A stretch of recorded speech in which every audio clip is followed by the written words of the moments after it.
அனைத்து நண்பர்களுக்கும் பிறைசூடன் சார்பாக அன்பான வணக்கங்கள்.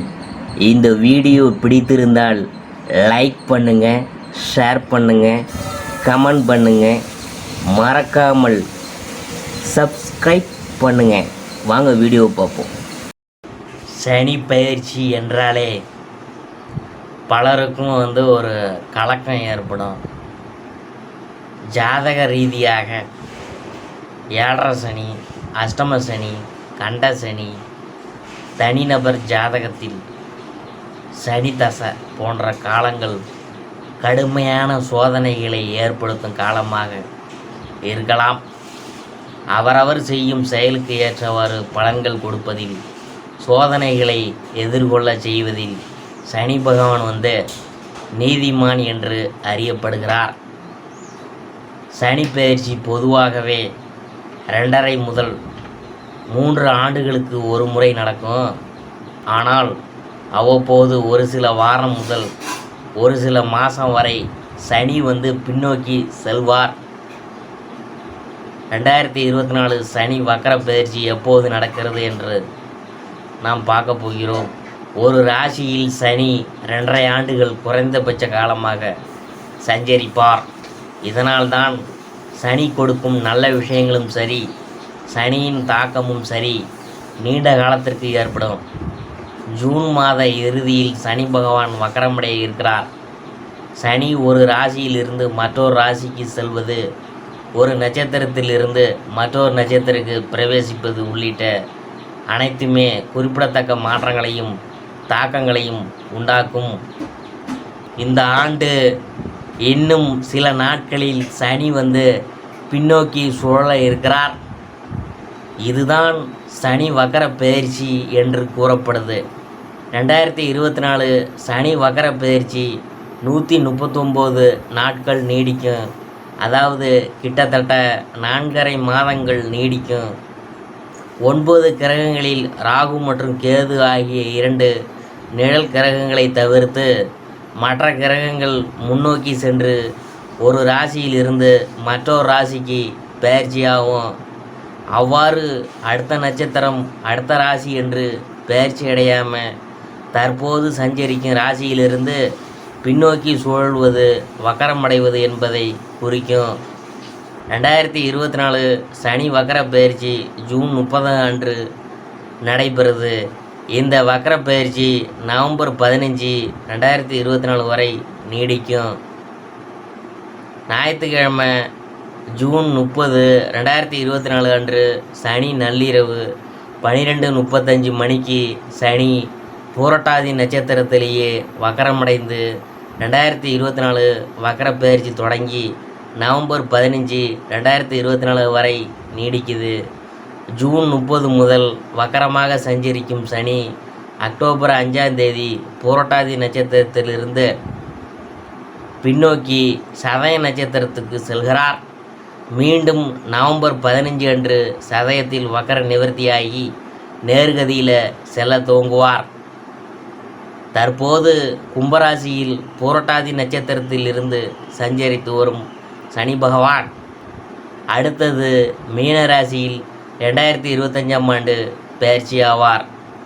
ஆனால் இடைப்பட்ட காலத்தில் பூரட்டாதி நட்சத்திரத்திலேயே முன்னோக்கி சுழன்று கொண்டிருக்கும் சனி பின்னோக்கி சென்று வக்கரமடைவார்.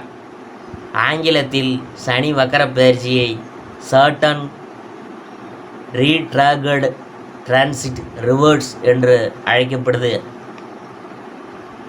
இந்த சனி வக்கர பயிற்சி ஒரு சில ராசிகளுக்கு ஏற்படுத்தக்கூடிய தாக்கத்தை குறைக்கும், நல்ல பலன்களை அதிகரிக்கும்.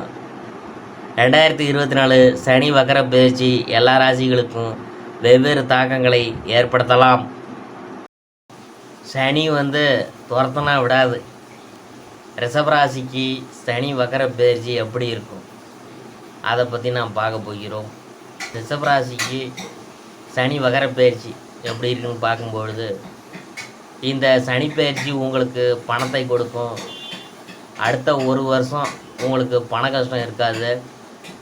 பொருளாதார ரீதியாக நீங்கள் கஷ்டப்பட வேணாம், கடன்களை அடைக்க முடியும். ஆனால் உங்கள் ஆரோக்கியத்தில் பாதிப்பு வருங்க. கொஞ்சம் கவனமாக பார்த்துக்குங்க. சனி தொடர்ந்தால் விடாது என்பார்கள். அந்த வகையில் உங்களுக்கு வாகன ஓட்டத்தில் சனி உள்ளது. எனவே கவனமாக வண்டி ஓட்டிகிட்டு போகணும். தப்பி தவறி கூட வேகமாக செல்ல வேணாம்.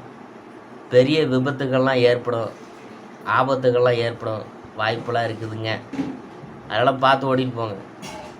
சனி மூலம் உங்களுக்கு திருமண வாய்ப்புகள்லாம் கிடைக்கும். பல நாட்களாக நடக்காமல் இருந்த திருமணம் கைகூடி வரப்போகுதுங்க. வாய்ப்புகள்லாம் வரும், நல்ல வரன்கள் அமையும், குழந்தை பாக்கியம் கிடைக்கும். அரசியலில் இருக்கிறவங்க கவனமாக இருக்கணும். உங்கள் பதவிகள் காலியாகும் வாய்ப்புகள் அதிகம் உள்ளன. உங்கள் வேலையில் நல்ல கவனத்துடன் இருக்கணும், இல்லாட்டி வேலை போகும் ஆபத்து உள்ளது.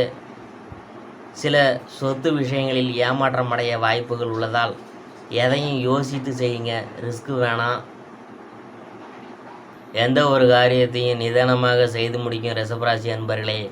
உங்களது கருத்துக்கு மற்றவங்களிடம் வரவேற்பு இருக்கும், பண வரத்து இருக்கும். சுக்கிரன் சஞ்சாரத்தினால எதிர்ப்புகள் விலகும். தடைப்பட்ட காரியங்களை மீண்டும் செய்து முடிக்க தேவையான முயற்சிகளை மேற்கொள்வீங்க. மனசில் புதிய உற்சாகமும் தைரியமும் உண்டாகும்.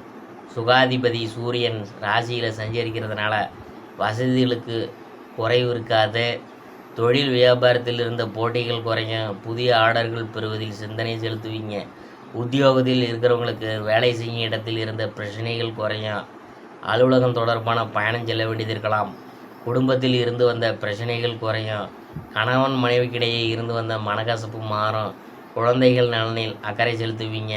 புதிய நண்பர்களின் சேர்க்கை, அவரால் உதவியும் உண்டாகும். குடும்பாதிபதி புதன் விரயஸ்தானத்தில் இருக்கிறதுனால சுப விரய செலவுகள் அதிகரிக்கும்.